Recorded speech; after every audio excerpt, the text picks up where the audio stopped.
Ahoj a vítejte u 26. dílu podcastu Odbrzděno. Dnes jsme se sešli na natáčení spolu s Honzou a naším hostem, kterým je držitel 6 titulů se Spartou, pan Václav Němeček. Dobrý den. Dobrý den.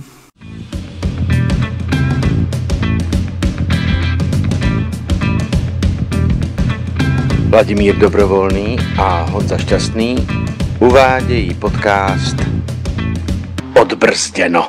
Budeme se bavit asi především o derby, tak já se rovnou zeptám vás, jak jste si užil zápas předvčerejší. Natáčíme v pondělí, derby se hrál v sobotu. No užil, no to je takový dost složitý slovo. Úplně jsem si ho neužil, byl jsem rád, že jsme vyhráli, že jsme udělali obrovský krok k titulu, ale bylo to poměrně ještě daleko k tomu, abych si to užil. Byl jsem trošku nervózní na začátku, nebo dost, když jsem viděl, jak jsme zatažený. A říkal jsem si, že to takhle asi nevydrží, že pokud se necháme zatlačit, tak z toho tlaku určitě vzniknou nějaké šance slávistů a toho góla nám tam dají. Ale musím nakonec říct, že to byla dobrá taktika. Takhle, dobrá taktika, hlavně dobře provedená, to je důležité říct. Nebylo to tak, že bychom se jenom pasivně bránili a nic nedělali, ale prostě kluci aktivně zkoušeli se dostat dopředu a do nějakých šancí. Vytvářely se přímý kopy a z toho jednoho vlastně Haraslí nádherně trefil branku, což si myslím, že mělo zásadní vliv na ten zápas. Že jsme se ujali vedení 1-0. Já jsem byl samozřejmě nervózní celou dobu, takže proto jsem se ptal, jak jste si to užil, protože já nevím, jestli si dokážete takový zápas vůbec užít, nebo jestli jste prostě v ději, že jste nervózní už od rána, nebo... Já moc ne, já jsem tam byl se ženou a musím říct, že jsem byl nervózní jako prase, když to řeknu. A v průběhu i konce zápasu musím otevřeně říct, že jsem byl i naštvaný občas na určitý řešení hráčů na hřišti. Určitou i nezodpovědné chování, z čehož vlastně pramenily i góly nebo gól Slavie, takže nebyl jsem úplně ve svý kůži. nejsem takový fanoušek jako na pohodu a přijdu a tak dále, prostě to sleduju jako kdybych na tom hřišti měl být. No. Já musím říct, že tím, že derby bylo teď několik vlastně za sebou, tak vlastně tentokrát vždycky dřív už to bylo ten týden dopředu, už to má člověk hlavě, už na to myslí. Tentokrát jsem to tolik neměl, i když paradoxně šlo vlastně o nejvíc, bylo to pro nás nejdůležitější derby letošní sezóny. Ale v ten moment, kdy jsem vstoupil na Letnou, tak to na mě okamžitě padlo, šílená nervozita, člověk projíždí tu sestavu, přemýšlí jak to asi budeme hrát, budeme hodně zatažený, to je takový nepříjemný, může být jedna chyba, nějaký break a hnedka vlastně ta celá taktika, kde jsme viděli vlastně od začátku, že to budeme spíš bránit, nebo že se nebudeme nikam rvát dopředu. Takže vlastně celý to může být rozbitý jednou rychlou nějakou brankou, nějakým náhoďákem třeba, takže jsem měl jako o tohle více měl sevřený půlky. Ale a vlastně ta nálada celý zápas šla nahoru a dolů, že jsme vedli, vyrovnáno. A pak teda třešnička na dortu, k tomu se ještě dostaneme víc jako podrobněji, ale ta branka Haraslína byla fantastická. Skvělá. Jako musím říct, že třeba když se člověk kouká na zahraniční ligy, tak tohle je jedna z věcí, které mi tady u nás docela chybí, že nepadá tolik hezkých branek z přímých kopů, z větší dálky, že tohle, a teda Haraslínovi musím říct, že to většinou letí jako do 10. řady, ale tentokrát to trefil jako fantasticky. No, vyšlo to, no, a on už to tam trefoval, myslím si, že při tom rozcvičení před zápasem, takže mu to sedlo, ten zápas. Já vlastně, když si vzpomínal ten zápas, tak jsem hrozně rád, že vlastně trenér Priske něco změnil proti těm 2 předchozím derby, jo? Protože vlastně ten náš plán vlastně do těch 2 předchozích byl víceméně podobný a Slavie prostě posadila to 1-1 na nás, stejné rozestavení a na nás to fungovalo. Prostě to je to, co oni umí. Proti týmu, kterým se hrát, tak oni jsou zvyklí a vědí, jak na ně.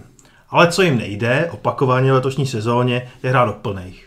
A já jsem rád, že trenér prostě říkal, tak tohle jim nejde, my to umíme zahrát, nebo věříme, že to zahrajeme a šli jsme do toho takhle.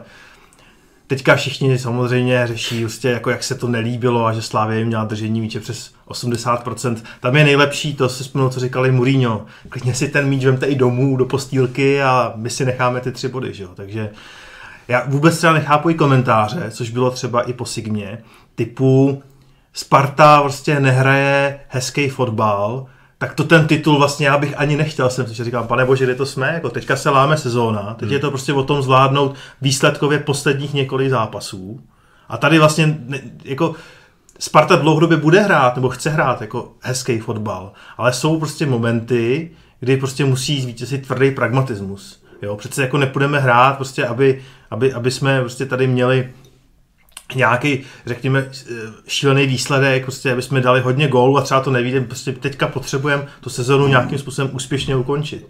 Prostě já vůbec nechápu, že i mezi novináři řeší nás jako, že to není hezký, koukatelný, teďka prostě vůbec nechápu tuhletu logiku. Sparta čeká na to 9 let a prostě potřebujeme to teďka urvat nějakým způsobem, jako jakkoliv na tom hřišti, pragmaticky. A ty názory, jako, že o tom, že by to mělo být hezký, jako, a pak třeba výsledek jako, se třeba neudělá, vůbec tomu nerozumím. Takhle já taky ne, úplně.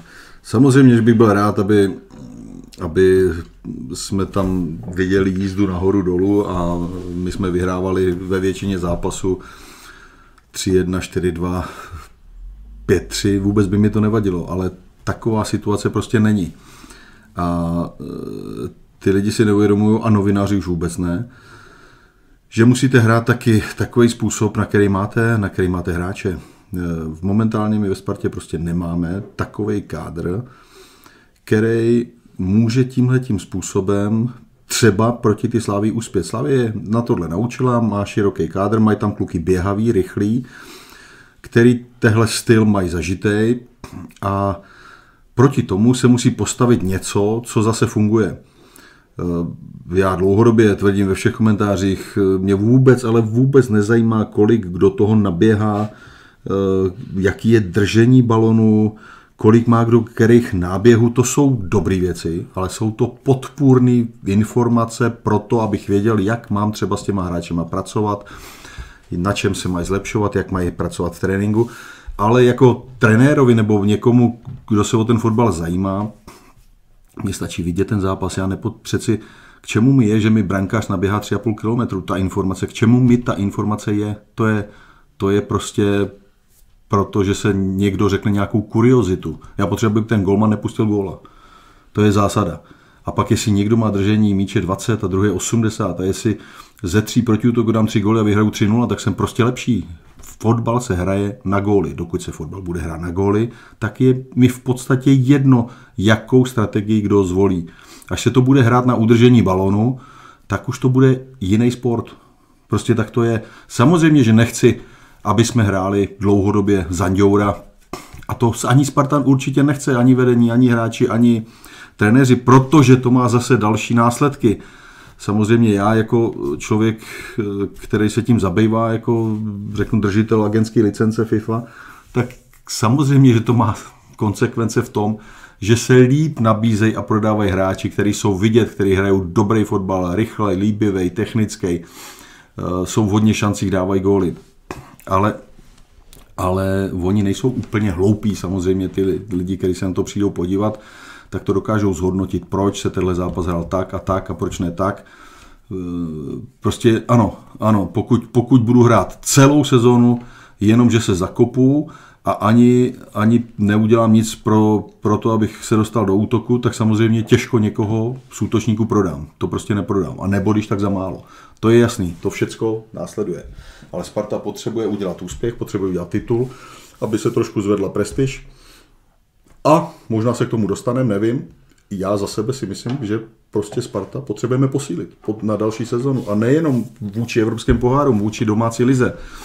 Protože je prostě vidět, že ta Slavie je na tom kádrově líp. Je, to si pojďme uznat. Já bych tomuhle ještě doplnil, nebo možná navázal na tohle. My jsme v situaci, kdy vlastně máme tady novýho trenéra, který dokončuje první sezónu.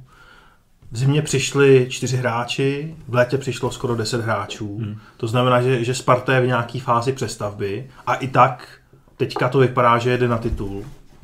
A v tomhle kontextu chtít vlastně po ní, aby hnedka všechno fungovalo, aby všechny zápasy byly prostě na efekt, i výsledkově, aby všechno zapadlo, je přes příliš z mýho pohledu. Takže jenom, aby jsem se ještě vrátil k tomu. A samozřejmě ten kádr, tam určitě bychom to mohli probrat potom, na kterých místech zejména potřebuje ještě dál doplnit. Ale je jasný, že je to prostě nějaký proces. No.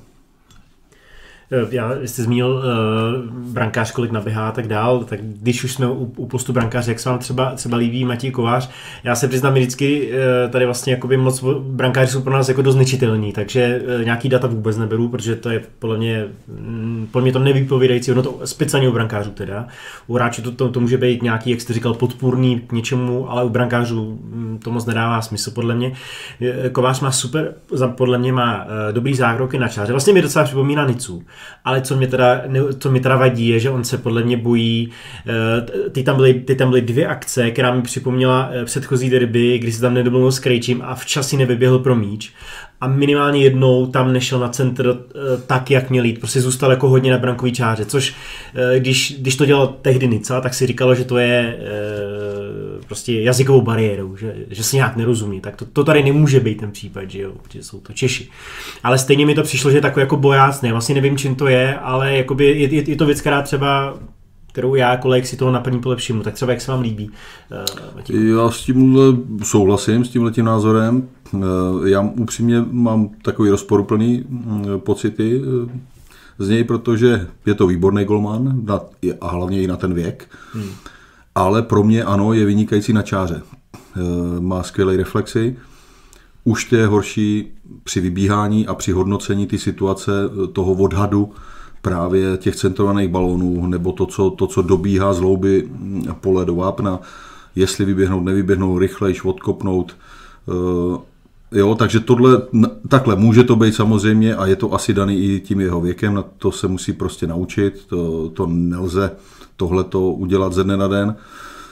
Základy má, si myslím, dobrý.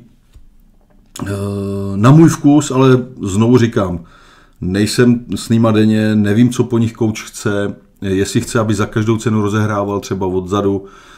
Já si myslím, že tohle všeobecně je podle mě dneska chyba často u těch mužstev, nejenom u Sparty, že za každou cenu prostě chtějí rozehrávat, ale já si nemůžu pomoct, já tam vidím strašný procento ztracených balónů v nebezpečném prostoru a ohrožení vlastní branky. Ano, jsem proto, aby se rozehrávalo. Za prvé, na to musí být hráči technicky vybavený, s přehledem.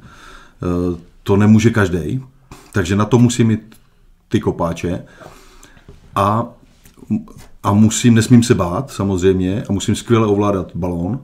Ale pak jsou situace, které ano, chceme, aby byly v menšině, ale jsou, kdy prostě to musím odkopnout. Prostě musím. Když to neudělám, tak ohrožuju prostě vlastní branku, ohrožuju výsledek. A já si myslím, že tohle nemůžeme dopustit, aby jsme třeba v takovém zápase ze Sláví udělali prostě hrubky, jako jsme třeba udělali ve finále poháru. Při rozehrávce to prostě nelze. To každý silnější mužstvo nás potrestá, protože ono to není tak složitý. My z toho tady děláme vědu, pressing, repressing, všichni dneska všichni mluví anglicky, jsem zjistil v televizi, to je samej halfback a já nevím, co všecko, to se naučili. Takže se každý okamžitě dává do role prostě specialisty a odborníka, ale ono to není tak složitý. Když se člověk na to dobře připraví a vypíchne si, jak se bude napadat, na koho se nechá přihrát, samozřejmě se nechá vždycky přihrát na toho, který s tím balonem umí nejmíň, tak ho začnu napadat, ale začnu napadat zároveň všechny, aby on to právě nemohl kopnout jen tak vedle sebe 5 metrů na toho, kdo to umí s tím balonem líp. Ale to já vidím, že tady jsou pořád chyby. Ty kluci se rozeběhnou až v momentě, kdy ten, který ho se má napadat, tak už má ten balon u nohy a to už je pozdě. To napadání musí přijít v momentě, kdy na něj ta přihrávka míří, protože už on musí sledovat jedním okem toho protihráče, který ho napadá, druhým okem musí sledovat ten balón, protože ho ještě nemá, třetím nějakým smyslem musí vidět, kam to kopne, co s tím udělá a už se mu v té hlavě udělá takový maglajs, že to bude mít složitý. A to je ten smysl toho napadání právě. A my se bohužel občas dostaneme právě do toho tlaku, že se také napadat necháme, protože říkám, ono to není tak složitý. Ono, když ty kluci trošku vnímají ty pokyny těch koučů, tak se to dá naučit úplně v pohodě. Samozřejmě vzadu se to musí srovnat zase na riziko, ale k tomu zase potřebuju ten manšaft, který má ty rychlostní typy, takže abych mohl hrát vzadu 1 na 1, musí být rychlý. Tam nemůže být pomalej borec, protože když bude hrát 1 na 1 pomalej, tak to neuběhá. To je celý. Jenom poslední doplněk k brankářům, pak můžeme jít klidně dál, jenom vlastně proběhlo, že Tamáš Vaclík se stěhuje zpátky do Čech. Já jsem si na 99,9% jistý, že to znamená jeho příchod do Sparty. A protože si nedovedu si představit, kde jinde by v Čechách chytal. Tak on to i říkal, jo, někdy. Přesně tak. A teď bude zajímavé vlastně, co bude dál. Já jsem viděl, že se rozjela nějaká polemika mezi fanouškama, že vlastně Matěj Kovář si třeba stáne Manchester United. Tak s tím bych bylo teda extrémně opatrný. Já to není jakoby nějaký, nemám problém s Matějem Kovářem, ale prostě Manchester United, bavím se o klubu z Premier League, který pokud uzná, že Decha na to nemá, tak si prostě koupí golmana, který je zkušený v Premier League. Oni prostě nedají šanci, kolik je Kovářovi, 21, 22, prostě nevěřím tomu. Jo? Já tomu taky nevěřím. Takže a speciálně, když vidíte ty věci, to jsou věci, jak vy říkáte, který se ten brankář musí doučit. Jo? Chce to čas a Manchester United tam nemůže přijít, aby se to tam učil, to prostě ne. Takže si myslím, že spíš je reálná varianta, že i stejně to vlastně hostování je oficiálně na 2 roky, takže si myslím, že nám tady vznikne dvojice Vaclík-Kovář, což bude velmi zajímavý. Že zase Vaclík zase na druhou stranu se nepřišel zahřívat lavičku, že jo, takže to, ale ve výsledku bavíme se o skladní kádru, tak na brankářském postu budeme naprosto top lize, ať si to ve výsledku ti dva rozdají, jak kdo bude lepší bude chytat. To by mě vůbec nevadilo. Kolik je Vácovi? No, 36. Se rychlosti podívat, a neříkám blbosti. No, už mu je dost, co si budeme povídat, i na golmana. Nevím, 34, pardon, tak jsem mu přidal. Ale i tak nevím, jak je na tom se zraněním, protože vím, že měl nějaké zranění, že jo, kvůli tomu měl nějaký trouble teďka v blízké minulosti. Ale dokážu si naprosto dobře představit, že přijde a že vlastně bude hrát takovou dvojí roli. Bude hrát roli, když bude potřeba jedničky, anebo bude v roli dvojky, ale toho vychovatele, toho učitele, toho, který toho mladého kluka prostě to řemeslo ještě doučí. Jako jo. To si dokážu naprosto v pohodě představit a myslím si, že i on by do tohohle šel. Nevím, já jsem s ním dlouho nemluvil, takže, ale vím, že je to dobrý kluk a podle mě by i takhle mohl přemýšlet. Tam jediná varianta, co mě ještě napadá, že by si United stáhli vlastně Kováře a dali ho stát jinam. No takhle, to samozřejmě. To je jediný. No, jako možná, jestli s ním počítají, jakože s ním asi počítají, proč ne, tak by asi bylo i vhodný si ho stáhnout a dát ho do hostování třeba do nižší soutěže v Anglii, jo, do něčeho ostřejšího, co se víc podobá ty Premier League než naše liga, jako no, když to řeknu. Je tam ten styl podobný.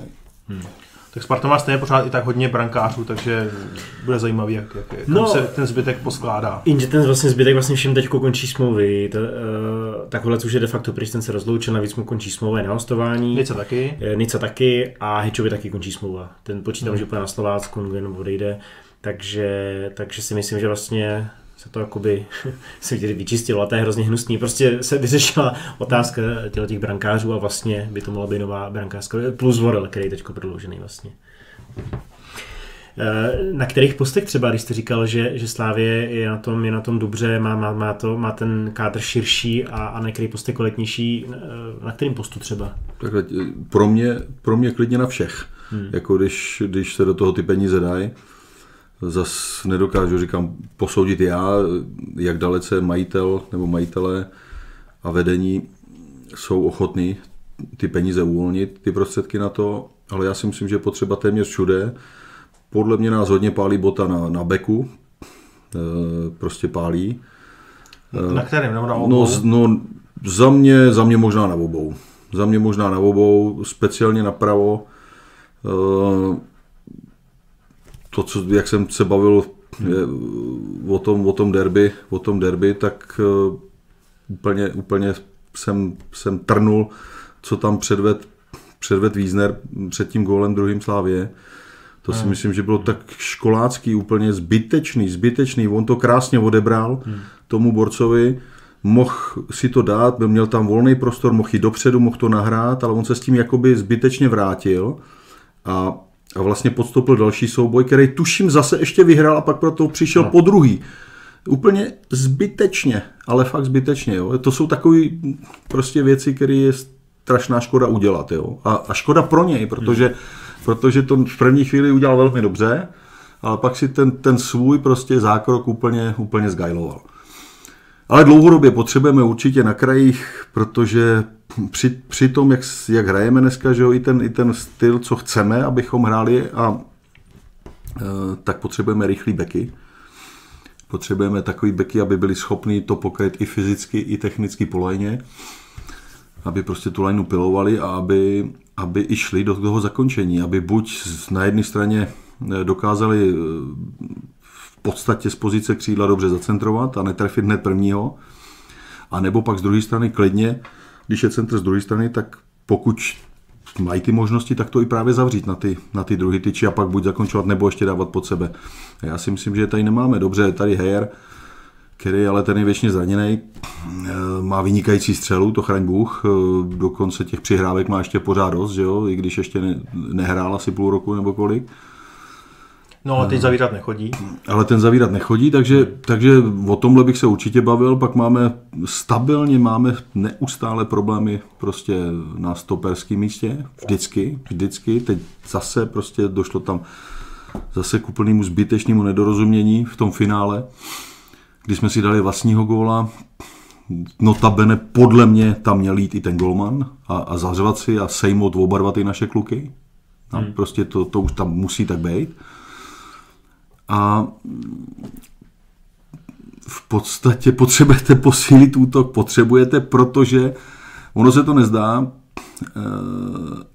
ale ty kluci vepředu toho strašně moc právě odpracujou, protože oni musí napadat ty stopery a beky soupeře, aby právě nerozehráli úplně jednoduše, aby jim v tom zamezil, aby to hnedka měl ten soupeř těžší. A potom ještě to odevzdat zase při tom, jak se nabízejí, že jo, musí do volných prostor podržet ten balon. Ono, když prostě mám za zády Ogbua nebo oba dva ty kluky tam, tak než se s tím otočím, tak to jsem trošku jako hokejista u mantinelu. To bere strašně moc sil. A dneska při možnosti střídat 5 lidí prostě ten kádr mít musím, protože musím využít většinou aspoň těch 5 střídání. To se k tomu nabízí. Jo, protože samozřejmě nemá smysl šetřit síly, musí se jet naplno, když má možnost 5 lidí vystřídat. Jo, pak samozřejmě i občas je potřeba to oživit v prostředku, že ty kluci jsou dobrý fotbalově, ten Kairinen, vynikající kopací technika, levasem, jestli se nepletu, ale zdá se mi, že úplně není rychlostně a jakoby soubojově zase vybavený. Takže každý má něco, tak ono je potřeba to buď někdy prostřídat, nahradit, oživit. Takže za mě, já bych posiloval hodně. A aby byla taky konkurence, ty kluci musí vidět, že je konkurence, bohužel to tak je, to je realita. Nemůžu mít předplacený místo, tak to nefunguje. Já si myslím, že ta konkurence je extrémně důležitá, jsou tam aktuálně některý hráči, kteří to vysloveně potřebují, aby za nimi stáli jiný, který vlastně můžou okamžitě nahradit.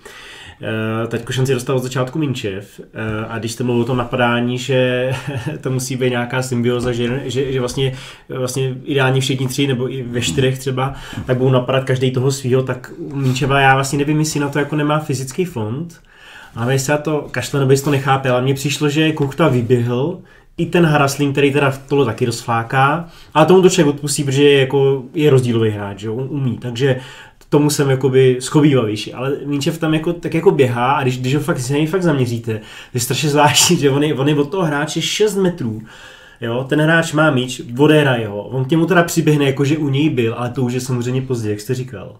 A to se opakuje furt dokola, jo, je to strašně zvláštní a rozhodně do tohle systému teda Minčev jako jestli, tak nahro, to je jako jediný, ale i tam je tohle to prostě málo. Takhle, nechci kritizovat zrovna Minčeva, prostě každý si musí šáhnout do svědomí a přesně to napadání je o tom, že toho kluka, toho protihráče musím v úvozovkách dorazit, ne, že ho prostě sejmu, ale dorazit úplně na těsno. Takový to stínování je úplně k ničemu, protože to vás každý přečte. Jestli tam budete do souboje. A to je často vidět, jsou hráči, teď z hlavy řeknu, mě nenapadnou, ale je jich docela dost, který jdou jakože do hlavičkového souboje, obrovský výskok, aby všichni viděli, že skáče, ale on skáče metr úplně jinde, než ten balon dopadá. Jo? A nikdy v životě ho nemůže mít, takže vlastně ten souboj nepodstoupí. Je to zřejmě tím, že se bojí někdo do toho souboje, že prostě ho to bolí. No prostě fotbal bolí, no. To není balet. Já si pamatuju, že vlastně na začátku sezóny jsme si, když jsme tady měli, už nevím, s kým jsme natáčeli, řešili jsme vlastně, jaký máme kritéria pro tu sezónu, co pro nás bude vlastně úspěch. Tak myslím, že jsme shodně tehdy říkali, že vlastně chceme vidět posun hráčů, chceme vidět jasný styl, kterým se Sparta chce prezentovat. A v tomto smyslu si myslím, že Sparta splnila očekávání. Upřímně, boj o titul jsem nečekal. Je to extrémně příjemný překvapení, ale nečekal jsem to. Takže za mě to je jenom bonus navíc a teď to vyzní prostě blbě, když jsme tady řešili, že Sparta musí posílit a na druhou stranu, že 3 kola před koncem jde o 5 bodů na slabovou část, tak myslím, že bychom měli trošku taky pochválit, protože speciálně to jaro je, dá se říct, výborný. Když jediná prohra tam je finále poháru, ale jinak vlastně žádná větší ztráta. Jo. Zpětně je škoda ty ztráty na podzim, ale vem to čert, ale teďko ty poslední měsíce nám dělá Sparta radost a musím říct, že takhle nevím, jestli jsem někdy takhle řval v fotbalu, jako když dal Láďa Krejčí branku z penalty. To opravdu jsem si užil, pak jsem teda ztratil las na neděli, ale vůbec to nelituju, protože to byl jeden z nejsilnějších zážitků, co jsem na Spartě měl za posledních, vlastně od té doby, co to vlastně Dan Křetínský, řekl bych. Je takhle, to je jasný, že se i musí pochválit, jako to je jasný, ale on je taky logický, že prostě i ty novináři, vy a tak dále se ptáte na ty nedostatky, že jo? Tak jako ty se většinou komentujou, to je zcela logický. Ale upřímně já jsem tomu taky nevěřil, že můžeme hrát o titul, protože jsem čekal, že to ještě veme nějaký čas. Že když jsem viděl, jak se to rozsekalo za toho Stramačonyho strašlivým způsobem, ono to není sranda dát to dokupy. To fakt není sranda, protože tam zůstanou tam hráči, kteří tam nemají co dělat. Teď ty sedí na lavici, berou nějaký prachy vůbec za nic. Těch se můžete zbavit jenom prostě časem, protože to nejde, nikdo si je nekoupí, oni sami neodejdou na nějakou dohodu. To prostě tak je. Ale tady bylo podle mě, co já vidím zvenku, tak vidím, že jsme disciplinovaní, že makáme. Musím říct, že pokud se maká, tak těm klukům odpustím spoustu věcí. Jo? Ale byly prostě, řeknu, v minulých letech zápasy, kde to neodmakali a to prostě mě mrzí. Jako, jo? To já se na to nechci dívat. A ano, ten trenér s nima nějakým způsobem zřejmě komunikuje dobře, si myslím, protože je vidět, že ho berou. Je to sympatiák, mluví dobře i při těch vystoupeních, i v televizi. Mně se líbí, že mluví za tým, nemluví prostě za sebe, jako jsou i některý jiný trenéři, který nebudu jmenovat, který když mluví, když se něco nepodaří, tak řeknou, oni to zkazili, nebo prostě ty hráči neposlechli mých rozkazů nebo doporučení a tak dále. Tady jsme jeden tým, což se mi opravdu líbí, když se vyhraje, když se prohraje. A vštěpuji jim to do hlavy, protože prostě to je kolektivní sport, to je něco, co se dělá dohromady. To není tenis, to není prostě golf, to je fotbal. A tam hraje nejenom těch 11 kluků, hrajou i ty na lavice. Mně se líbilo to, že prostě Láďa Krejčí i se zmínil o Čelůstkovi, který je strašně dlouho prostě zraněný, že jo, takže že byl pozitivní a že je podporuje a tak dále, no tak ano, to se mi líbí, protože ten k tomu klukovi už je taky přes 30, že jo, tak když nemůžu zasáhnout do toho prostě fyzicky z důvodu nějakého zranění, tak prostě ty mladý kluky aspoň podpoří nějak a všecko je to do plusu. Ono se to nezdá, ale ono to je takový organismus, že pokud by naopak někdo to bojkotoval a tamhle pomlouval a vlevo zase říkal něco jiného, tak to jde do kytek velmi rychle. Jako, tohle se mi líbí, že ano, je vidět, že makaj za jeden pro vás táhnou a podle mě zaslouženě se očekává, že ten úspěch přijde, jakože přijde, protože i ta Slavie, i když opravdu si myslím, že hráli v posledních letech velmi dobrý fotbal třeba, tak ale samozřejmě, že na ně přijde taky krize, ztratili spoustu bodů úplně zbytečně pro nás dobře, no tak my toho využijeme. Pokud by ta Slavie ty body nestratila v těch zápasech proti, já nevím, Budějcím a komu, Hradci a tak dále, který běžně vyhrávala, no tak by to i pro nás dneska bylo těžké, to si pojďme říct, ale šli jsme potom, byli jsme připraveni, takže v pořádku. Teď to pojďme dotáhnout do úspěšného konce. Ono nás to nakopne všechny a pojďme to trošku posílit a pomaličku udělat ten malý stupínek zase vejš. Zbývají 3 zápasy, je to domácí zápas s Bohemkou, potom myslím, že hnedka ve středu na Slovácko a potom nás čeká po svým zápase Plzeň. Jak třeba ve vaší hlavě se budou ty zápasy vyvíjet, jak je tipujete? Vždycky bývám hodně opatrný a radši při zemi, ale upřímně řečeno, potom, když jsme vyhráli v tom derby, tak tady už jiná cesta není. Tady už se to musí dokopat, musí. A podle mě ty kluci to vědí moc dobře. Nevěřím tomu, že si to nechají utíct a že nám to nechají utíct. Já jsem přesvědčený o tom dneska, po tom derby jsem přesvědčený o tom, že titul budeme slavit na Slovácku. Já si myslím, že viděl jsem zápas teďko, vlastně poslední 2 zápasy Bohemky, jedno bylo, dostali v Edenu 6-0 a teďko hráli se Slováckem. Bohemka mi přijde tak lekla, taková, jakoby ty hráči neměli šťávu, nevím, takže si myslím, že je prostě musíme seknout, i kdyby to mělo být 1-0, nebo 6-0, je mi to jedno, ale musíme seknout. Souhlasím, Bohemku bych nikdy nepodceňoval, to není radno, to jsou bojovníci, ale už jsem to i taky říkal, myslím si, že v tom minulým týdnu, nebo prostě po tom, co mi někdo volal, už myslím, že toho mají plný zuby.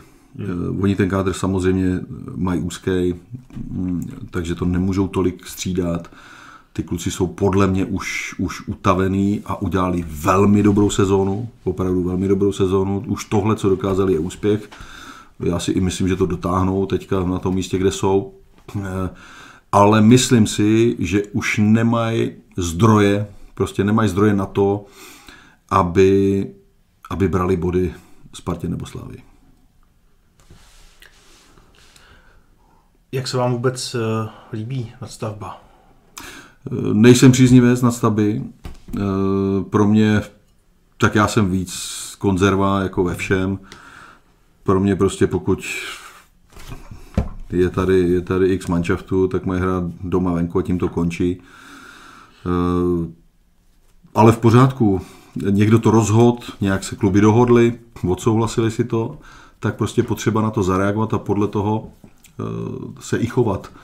A pro mě to znamená hlavně to, že pro nás bylo strašně důležitý, a to je teď vidět, že jsme v té základní části prostě před tou Slavií byli, že jo? Protože to je právě to, na co pak musíte koukat, co rozhoduje v tom konečném účtování. Že jo?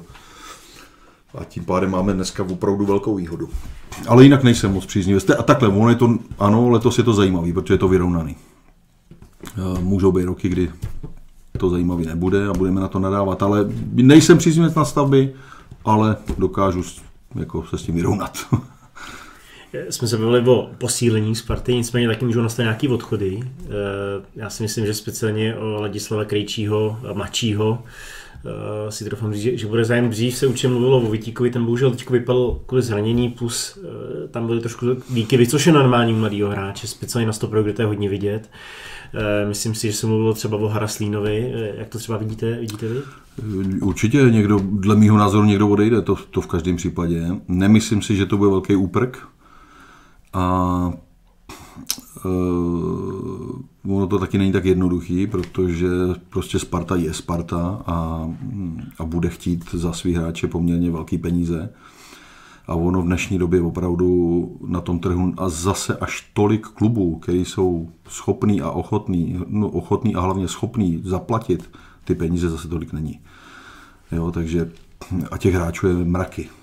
Jo, to je kus Afriky, bývalá Jugoslávie, dneska chodí do Evropy hodně i kluci z Ameriky, kteří jsou dobrý. Jo, Amerika, Kanada.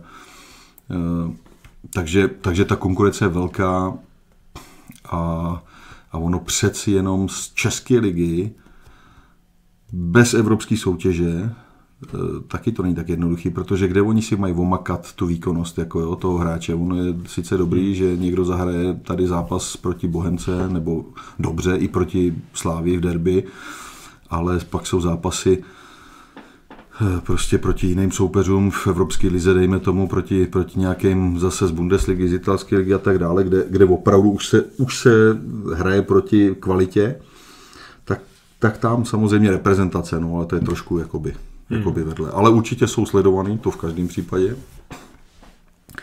A myslím si, že nějaké nabídky přijdou a teď jde o to asi, jestli Sparta bude souhlasit, nebude s těma nabídkama a určitě to nebude mnoho těch hráčů. Tam podle mě úplně klíčový, jak jste teďka zmínil, ty evropský poháry, protože jednak to, co jste říkal, že si vlastně zahraniční kluby nemůžou ty naše vlastně hráče prohlídnout ve více těžších zápasech. A současně to je něco, co by Sparta těm hráčům mohla nabídnout i do té příští sezóny, protože pokud by to dopadlo tak, jak předpokládáme, tak Sparta půjde vlastně minimálně že do kvalifikace Champions League, pak případně pokud by tam neuspěla, tak tam je Evropská liga a tak dále. A prostě tam budou několik těžkých zápasů, kde by ty kluci se mohli ukázat a o to lepší třeba nabídky by potom mohli dostat. Takže Sparta pořád bude mít co těm hráčům nabídnout, protože věřme, že prostě bude hrát o ty nejzajímavější možný poháry teďka. Jasně, pojďme se, nepředbíhejme, to by bylo předčasný, ještě to musí kluci jako odmakat na tom hřišti a zodpovědně, ale ano, musí se myslet dopředu, to je jasný. A i pro ty kluky to je tak obrovský posun hrát ty evropský poháry. To je opravdu neskutečný zážitek a když potom se vám ten zápas povede a můžete ukázat prostě, že ty kvality máte i v té Evropě, tak je to ještě o něčem jiným. Já si vlastně myslím, že to klidně může být třeba s tím Láďou Krejčím například. To může být podobný případ, jako to byl s Hanskem, kde vlastně odehrál předkolo, odehrál... To se může krásně stát, no, 6-7 kol a potom šel... Já jsem dokonce přesvědčený, že Sparta se takhle bude chovat eventuálně, no, protože ono taky to není jednoduché vyměnit nějaký pilíře v mužstvu a hrát kvalifikaci, že? Ať už to je Champions League, Evropská liga, to je jedno, to jsou tak těžké zápasy. Určitě Sparta o tomhle přemýšlí, si myslím, jednoznačně tímhle, protože okno je otevřený až do konce srpna, že jo? V podstatě, takže tam je času dost a samozřejmě chápu, že zase ty mužstva, který by chtěli toho hráče jakýhokoliv, tak samozřejmě ho chtějí mít co nejdřív, protože ho chtějí začlenit, mít do přípravy a tak dále, takže ono je to, každá ta strana nějak přemýšlí, no. Já bych se ještě zeptal k Láďovi Krejčímu, protože vy jste vlastně v své kariéře asi byl nejvíc na pozici, řekněme, defenzivního záložníka, ale hrál se třeba i stopera. A Láďa Krejčí vlastně taky střídáte ty pozice, tak když máte ten vhled, který my třeba nemáme, tak co to pro hráče znamená a kde třeba vy ho vidíte? Tak já se netajím v těch rozhovorech tím, že se mi Láďa Krejčí líbí jako hráč, že mu fandím nesmírně, protože a proč mu fandím, je jedna z věcí je ta, že hraje právě ty posty, které jsem já hrál. A vlastně je i poměrně mladý, jak je kapitán, což já jsem byl taky v poměrně mladém věku a víceméně jsem kapitána dělal všude, kam jsem přišel, od žáčku až po Čínu. Takže ano, dokážu to posoudit, si myslím. A mně se líbí, jak to uchopil, protože ještě nedávno prostě ztrácel zbytečně nervy na hřišti a řešil to nějakýma zákrokama, kdy oplácel a různý lokty a tak dále, což ano, chápu, že má výbušnou povahu, ale tím si jenom škodil a on to velmi dobře pochopil.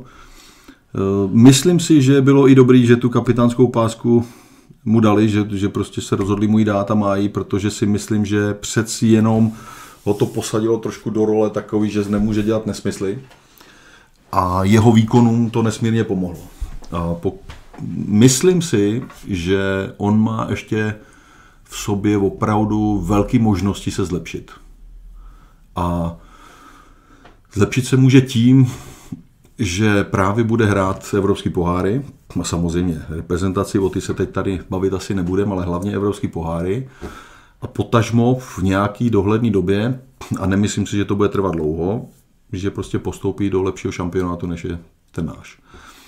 Musí se učit zase od těch lepších, prostě musí. Jako jsem tvrdil, že Adam Hložek musí odejít co nejdřív, že se tady už nic nenaučí a myslím, že jsem měl pravdu. Koukám se v podstatě na každý zápas Leverkusenu a vidím, co hraje, jak nastupuje, jak se zlepšuje a je to velmi platný hráč a ve svém věku si myslím, že tam odvádí dobré služby a zase půjde ještě nahoru. Takže to jsou takový kluci, který mají všecko před sebou a mají hlavně podle mě v sobě opravdu ještě hodně co zlepšovat, ale mají to tam. A to se mi líbí. Mně se líbí to, že prostě šlape, strhne všechny kolem sebe, jako opravdu obdivuju, že jde na ty penalty, to je jako z jeho pozice spíš ty penalty kope většinou střelec, prostě útočník, který je na to zvyklý u té branky se pohybovat, že jo, a mrskat to tam. Ale jo, má dobrý levaso, utaženou vždycky, klidně, super, líbí se mi to. A má pro něj podle vás teďka smysl tady ještě jednu sezonu dát ve Spartě, nebo už byste to spíš viděl? No takhle já. Nejsem jeho agent, shodou náhod jeho agentem je Paul Paska, který byl mým agentem, takže i trošku informace si myslím, že i mám nějaký. A zrovna si myslím, že to je jeden z kandidátů, který by mohl odejít, ale musí někdo zvenku musí si to vyhodnotit, že když ho veme teď, takže ho bude mít levnější, než kdyby ho kupoval třeba za rok, protože já jsem přesvědčený o tom, že když se dostaneme do nějakých pohárů, jakýchkoliv, do skupin a odehraje se víc těch pohárových zápasů, takže pokud se mu povedou, takže ta jeho cena půjde nahoru. Velmi. Takže teď je podle mě na chytrosti těch klubů venku, aby ho zkusili angažovat třeba teďka v létě. Ale zase si myslím, že Sparta se bude snažit ho udržet, což je samozřejmě dobře pro Spartu, to je jasný. A buď ho udržet na celou sezonu, anebo aspoň přesně na tu část, než se třeba vykope nějaká základní soutěž. Líbí se vám spíš na pozici v záloze, nebo spíš jako obránce, jako stoper? Za mě víc jako šestka, jako v záloze. Protože si myslím, že tam je celkově platnější, protože má i dobrý fyzický fond, dokáže to hodně oběhat. A jelikož to jsme tady neuvedli, je opravdu ještě výborný i hlavičkář, nejenom vzadu, ale i před brankou soupeře, dokáže si najít ten balon, má vynikající timing. Takže si myslím, že se i z této pozice tam může častěji dostat do toho zakončení, že by tam byl platnější celkově. Ale ano, pokud nemáme zrovna nikoho k dispozici, pořádnýho řeknu, na 100% dozadu, tak ano, lze použít. A to je právě ta jeho přidaná hodnota. Ale jinak spíš záloze. Samozřejmě, aby ho jenom nechválil, tak pořád má na čem pracovat, hlavně na přihrávkách, podle mě. To opravdu musí víc zpřesnit a upřímně řečeno, v tom finále to byl snad podle mě jeho nejhorší výkon, který já jsem viděl, který ve Spartě odehrál. Bohužel, prostě tam udělal tolik chyb, ale nebyl sám teda. Mně se zdáli všichni kluci takový nervózní, jako vystrašený, to je blbý slovo, ustrašený, jako prostě nechtěli vzít risk, pořádný, pěkný přihrávky, prostě nějaký průnikový, furt to hráli jakoby na jistotu, jenže ono to právě je to, co vás potom dostane. Vy to hrajete na jistotu, pak tamhle na jistotu, on to na jistotu dá naslepo dozadu a Fred jde sám na bránu. Že? Prostě to nebyl dobrý zápas, ale pro vícero lidí. No. Jsem vzpomněl u té penalty, a nebylo to jenom teď, bylo to i u předchozích penalt. Sparta teď kopala hodně penalt. A všiml jsem si toho, že spousta hráčů, protihráčů se snaží střelce rozhodit, snaží se tam rozkopat to místo, snaží se mu něco říct nebo tak. A teďko se mi líbilo, že teď tam stál Wiesner u něj a někdo ze slávistů k němu chtěl jít a Wiesner ho vlastně otlačil, aby ten Láďa se mohl jako plně koncentrovat. To mi přišlo, že to tam dřív chybělo. A jenom si chci zeptat, třeba bylo tohleto i za vás? Protože já si to upřímně nepamatuju, možná jsem to nevnímal jenom, jo? Ale takhle já jsem penalty nekoupal, takže mě se to tolik netýkalo, ale za nás tohle nebylo. Já tohle beru jako velkou prasárnu, když to řeknu. A ono těch věcí je dneska víc, jako pojďme si to říct.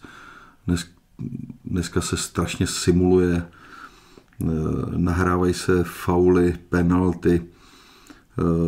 Nutno říct, ty rozhodčí to mají těžký, protože ten VAR dneska nesmí posuzovat, jestli někdo simuluje. Já bych za tohle to dával karty okamžitě.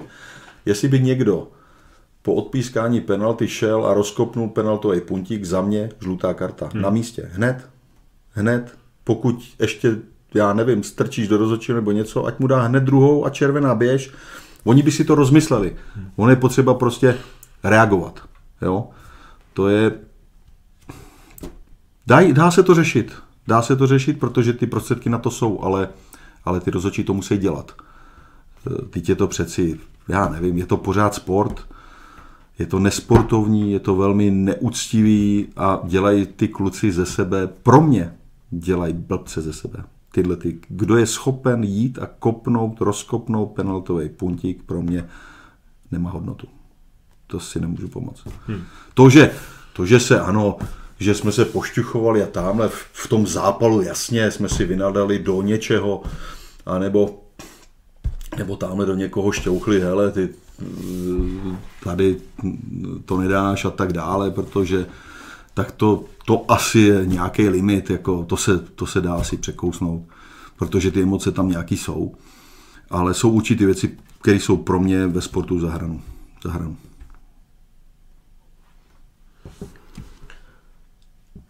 Ještě musíme se zeptat, protože vy jste vlastně za Spartu získal několik titulů, potom jste ale taky odešel do zahraničí, do Číny, což je velmi pořád exotická země pro fotbal. Jak to tehdy bylo? Myslím, váš odchod jako takový a potom vlastně příchod do Číny, jak tam vnímali fotbal vůbec? No, tenkrát já jsem byl opravdu průkopník. Přede mnou tam byli nějaký kluci, ale víceméně tam šli kluci z nějakých nižších soutěží, takový, který třeba nehráli vůbec jakoby v těch lepších klubech. Jestli se nepletu, tak já jsem byl možná první vůbec s tolika reprezentačníma startama, který tam šel. A takhle se to stalo na základě toho, já jsem přišel ze Ženevy do Sparty, tady jsem něco se začalo hrát, hrála se vlastně Liga mistrů. Skupina, my jsme dostali 4-1 v Dortmundu, nebo 4-0, 4-1 možná, dali jsme gól. A bylo nám sděleno, že jsme to sabotovali, že dostaneme pokuty a takový nesmysly, ale se člověk musí podívat, kdo proti nám stál. To byl velmi silný tým. To byly, jak takhle, já nejsem historik, já opravdu neumím vyjmenovat sestavy a neumím říct, kdo kdy vyhrál a tak dále, ale ten Dortmund tenkrát buď byl obhájce toho titulu, ty vyhráli tu Ligu mistrů, anebo ji vyhráli ten rok nebo potom, prostě tam byli velký playeři, Reuter, Koller, Meller, Šapiza, no strašidelný. Tam jsme byli jak na kolotoči.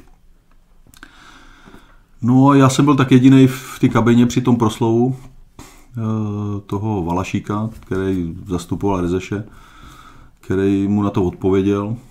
Slušně, ale odpověděl. No tak ten to hlásil Rezešovi a od té doby už jsem nehrál. Takže jsem zavolal do Francie kámošovi, jestli by náhodou něco neměl kdekoliv ve světě. A to byl kluk, který tenkrát dělal agenta Lauranu Blancovi, Fabienu Bartézovi. No a přes Monaco, přes lidi z reklamní agentury vlastně náhodně ho skontaktovali lidi z Číny a dostali jsme tuhletu nabídku, takže jsem se rozhodl tam jít. Jaký to bylo, jaký byly začátky vlastně? Byly těžký, protože zaprvé já jsem tam nejdřív přiletěl a to mužstvo bylo úplně někde jinde než v tom Dalianu, to bylo na jihu, protože v Dalianu nahoře byla zima. Takže dokončovali soustředění tam v té jižní části, no tak ten svět byl úplně prostě jiný pachy. Složitý to bylo, no, ale pak jsem si zvyk a bylo to fajn, musím říct, jako zase jsem poznal kus světa, my jsme měli i dobrý mužstvo, nakonec vyhráli jsme ligu a dostali jsme se vlastně následně i potom, jsme hráli tu asijskou ligu mistrů, to se hrálo v Hongkongu, to finále a prohráli jsme vlastně s jihokorejským mužstvem až na penalty, jo, takže jsme se dostali opravdu daleko. Měl jsem tam skvělý kluky, spoluhráče ze Švédska 2, i pár velice dobrých reprezentantů Číny. Takže jo, já na to vzpomínám docela rád, musím říct. Jak se dá vlastně, jak jste komunikoval se spoluhráči? Anglicky. A umějí normálně? On tam byl překladatel, který byl prostě k dispozici 24 hodin denně.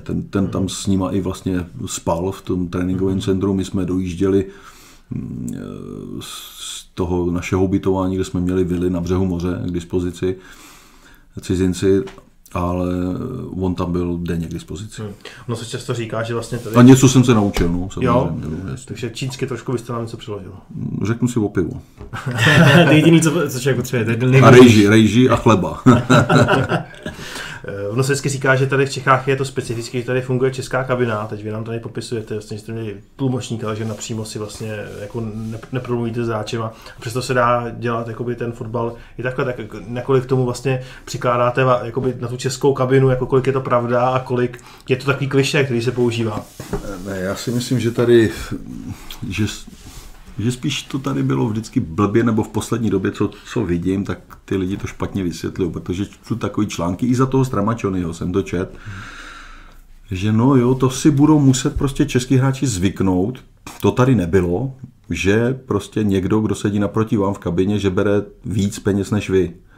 Jo, protože se psalo o tom, že tam je závist a tak dále, ale pojďme si nalít čistého vína. To je jedno, jestli ten člověk přijde z Turecka, nebo já nevím, z Izraele, nebo odkudkoliv. Ale pokud ten člověk bere, já nevím, xkrát tolik, co ten Čech, ale odvádí 5krát horší výkon, tak to i kdyby přišel z Marsu, tak ten Čech bude nasranej. Prostě to tak je. Nemůžu ocenit někoho za práci, kterou neudělá. A tomu, který ji udělá, tu práci neocenit. To prostě tak je. To tak je. Takže česká kabina. Pokud udělám hráče z ciziny, tak ale i o něm musím já něco vědět. To je právě to, že nemůžu ho udělat na základě nějakého nesmyslu, nebo nějakého videa, nebo data, nebo něčeho. Musím taky o něm vědět víc. Já možná přeháním, ale v době, kdy trénoval Ferguson v Manchester United, tak mi věřte, že ten o těch hráčích věděl úplně všechno. Ten věděl úplně všechno. Ten věděl, kam chodí na diskotéky, kolik toho kdo vypije, ten věděl, jak se jmenují jejich milenky, jaký mají telefonní čísla. Ten věděl úplně všechno, protože on na to musí být připravený. On musí vědět, jak reagují v případě, že prostě se bude dařit, jak reagují, když se dařit nebude, jestli se složí, psychicky nesloží. Teď je to snad logický. Já to považuji za normální, prostě tohleto. To je to taková trošku detektivní práce, ale dá se zjistit spousta věcí. A potom, ano, potom musím taky vědět, jak se chová v kolektivu, jestli je to samotář. A když je to samotář, proč ne? Klidně. Ale když vám dá samotář 20 gólů za sezonu, tak já si ho tam vemu. Jo? Ale nesmí to být borec, který mě bude kazit kabinu a ještě k tomu nebude hrát na hřišti. To přeci nejde, ne? Takže česká kabina, to je takový klišé. Jako. Mně je to vcelku jedno, jestli tam budou. Samozřejmě budu radši, abych to nezamluvil, radši tam budou mít kluky z Čech nebo ze Slovenska, když to vemu, anebo odchovance, úplně nejlíp samozřejmě, v základu nějaký, který znají prostředí. který naopak ty kluky jakoby přijmou trošku mezi sebe a tak dále a doplním to právě těma řeknu cizincema, třeba typama hráčů, který u nás se úplně tak třeba nerodí. Jako jo. My si tady furt hrajeme na něco, my si tady hrajeme na genderově vyvážený, tady na rasisty, nerasisty, ale prostě každý má něco. Jestli vemu kluka z Afriky, tak ale vím, že on je třeba výborný rychlostně, technicky, ale že na tom je hůř a to je, ale já se v tom fotbale pohybuju desítky let, tak mě nikdo nebude vysvětlovat, jako, že když jsem přivedu z Afriky kluka, že je na výši takticky, no není, prostě není, protože se to tam neučej. Prostě on tí tam nejsou na to vychovávaný, ty se to musí doučit, takže já ho musím to naučit a nebo ho využít na nějaký jiné věci. Jo, ale to je právě ten cit toho kouče, toho manažera, protože coach, oni to říkají správně, i v té Anglii si myslím, že to říkají správně, nebo vůbec všeobecně se říká trenéru manager, protože to není jenom coach, to je manager, to je psycholog, to je leckdy táta těch hráčů, jo, a někdy musí samozřejmě seřvat někoho, nemůžu zase seřvat někoho, kdo se mi rozbrečí, nebo kdo to ne rozbrečí, co pak on se rozbreče může, ale kdo už pak nedá další žádnou šanci. S každým se musí jednat jinak. A ten manager to musí všechno smelit dohromady a pak je dobrý manager, když to smelí dobře. To je celý. Hezky jste nám to shrnul. No. Koukám na časomíru, slíbená hodina uplynula, je pryč. Děkujeme moc, že jste se snažili popovídat. Bylo to pro nás zajímavé. Děkujeme i posluchačům a budeme se těšit příště. Naslyšenou. Já taky. Mějte se. Naschle.